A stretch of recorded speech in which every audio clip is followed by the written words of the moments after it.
नवाज शरीफ मुल्क को बहरानों से निकालने के लिए आ रहे हैं। 21 अक्टूबर को पाकिस्तान में उम्मीद, खुशहाली और अमन की वापसी हो रही है। शाहदरा में जलसा आम से खिताब में मरियम नवाज ने कहा कि नवाज शरीफ को निकालने वाले इबरत का निशान बन चुके। मियां साहब पहले से ज्यादा ताकतवर होकर वापस आ रहे हैं। नवाज शरीफ ने मुल्क और कौम को मसाइल से निकालने का एजेंडा तैयार कर लिया है।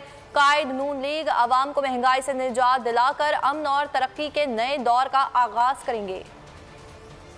नवाज शरीफ आ रहा है, इंशाअल्लाह ताला आपकी खातिर आ रहा है, इस मुल्क की खातिर आ रहा है वापस। 21 अक्टूबर को सिर्फ एक फर्द वाहिद नहीं आ रहा वापस। 21 अक्टूबर को इंशाअल्लाह ताला पाकिस्तान से महंगाई का खात्मा करने वाला नवाज शरीफ वापस आ रहा है।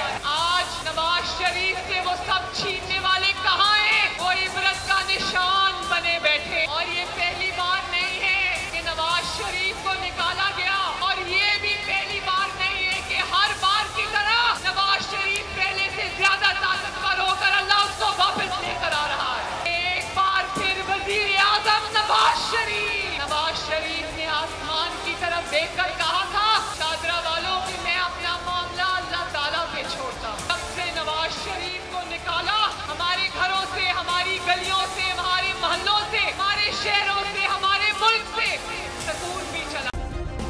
सब्सक्राइब करें और बेल दबाएं ताकि कोई खबर रह न जाए।